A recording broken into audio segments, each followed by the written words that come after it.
you're seeing on the screen is, of course, a quote by the Prime Minister of St. Kitts and Nevis, the Honorable Dr. Terence Michael Drew. He said that social media is a conduit for the transmission of violence. This statement would have been made at the recently held regional symposium entitled Violence as a Public Health Issue, the Crime Challenge. And so joining us this morning to unpack this quote, we have the head of the Department of Criminology at the University of the West Indies St. Augustine campus, Dr. Randy Seepersad. Dr. Seepersad, good morning. Thank you so much for joining us on Now. Good morning. Thank you for having me.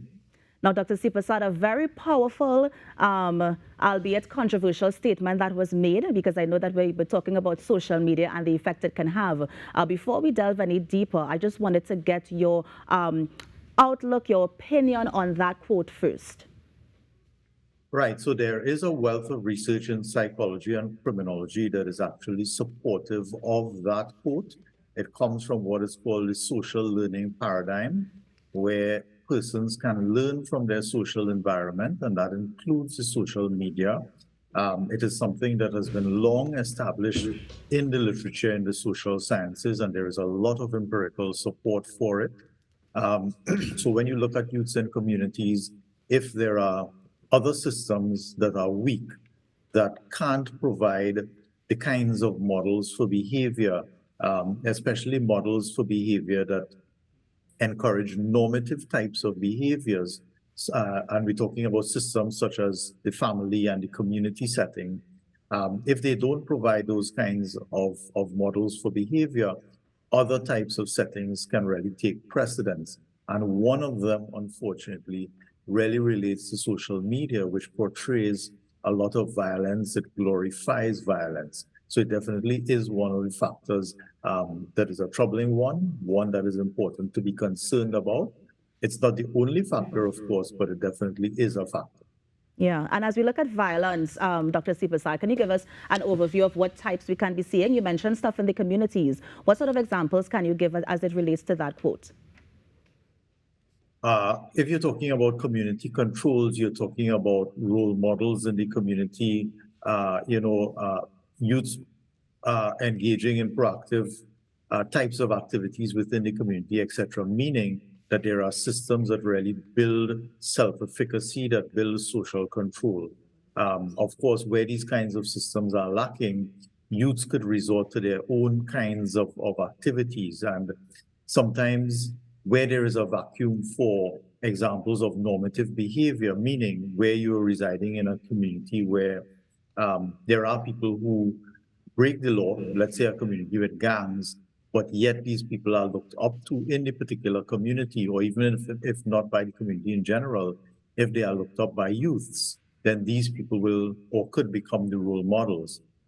And you find that the youths could emulate these people. And of course, sometimes what these people do will be consistent with what you're seeing in social media, what you're seeing in the music, etc. Dr. Seepersad, I just want to jump in here for a bit. We're talking about how social media is a conduit, right? But I'm wondering who puts the content on social media.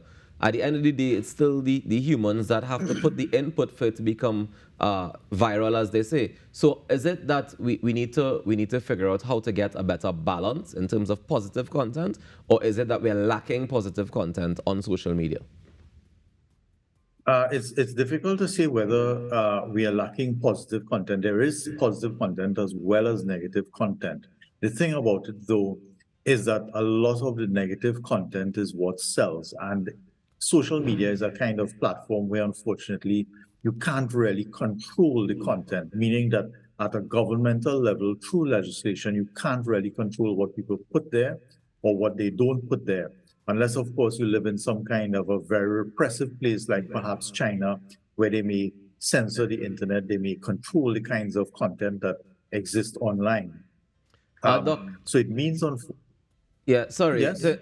I'm just curious as to why you think the negative stuff goes viral so quickly in comparison. Is there a reason that we are more attracted to the violence or the criminal activity?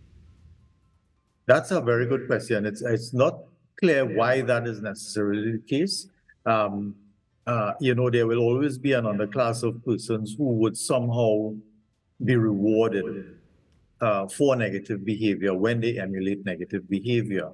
And what you would find is that these quite often would be people who don't necessarily fit, for want of a better word, into the mainstream, meaning they don't tend to have mainstream opportunities and they therefore tend not to be rewarded for mainstream behavior. So let us say, for instance, youths in impoverished communities which might be socially isolated, they don't have equal access to jobs, equal access to educational opportunities, etc. And where persons don't have equal access to legitimate opportunities, they tend quite often to gravitate to illegitimate opportunities, meaning things which might be legal.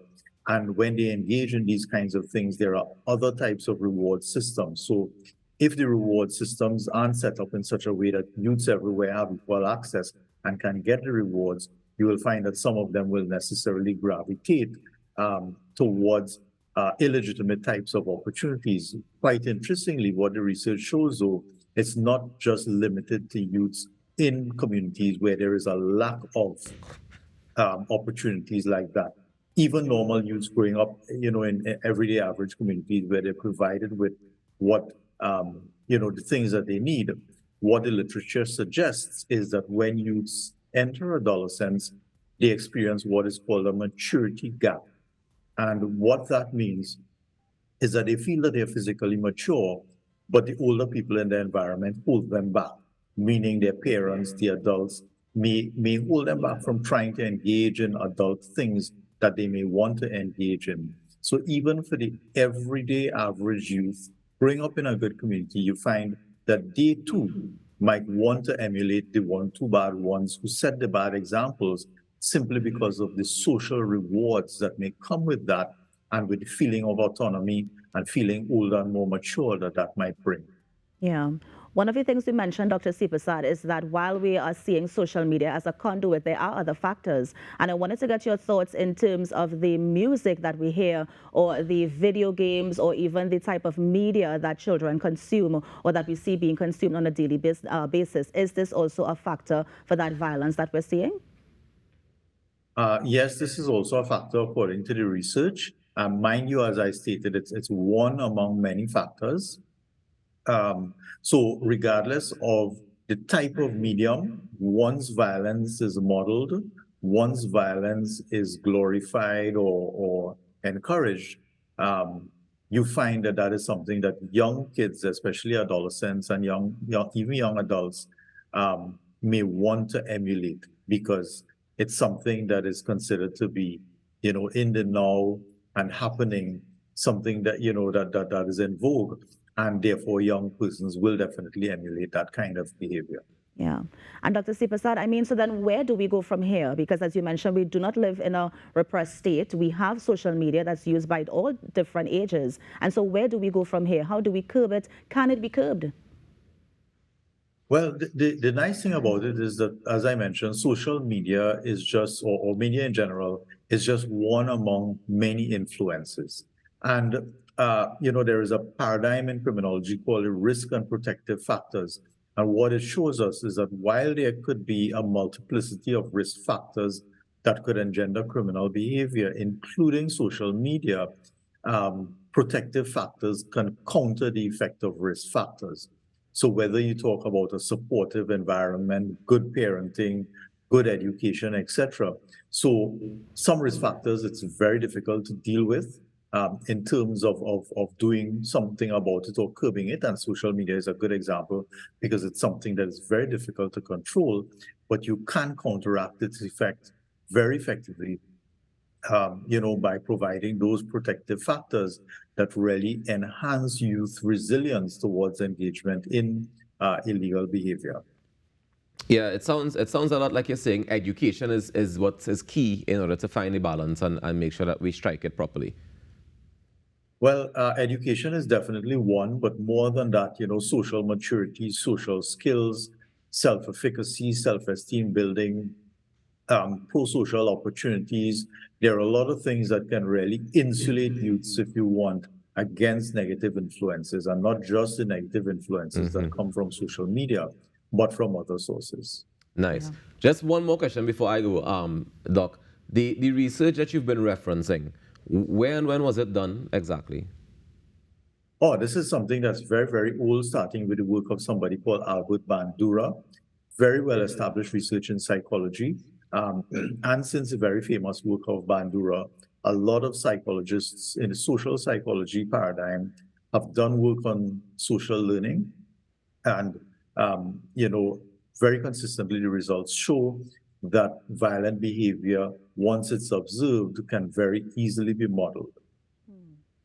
Very interesting. Well, Dr. Seepersad, let me thank you so much for joining us this morning. Of course, it was a lot to unpack in a short time, but I think we were able to get a lot of the key points across. So thank you so much again for joining us. My pleasure. Thank you. And that was Dr. Randy Seepersad, the head of the Department of Criminology at the UWI St. Augustine campus, just talking about how we can unpack that very, very important quote that, of course, social media is a conduit for the transmission of violence. You're on the Now Morning Show. We're going to take a break and be right back. Stay with us.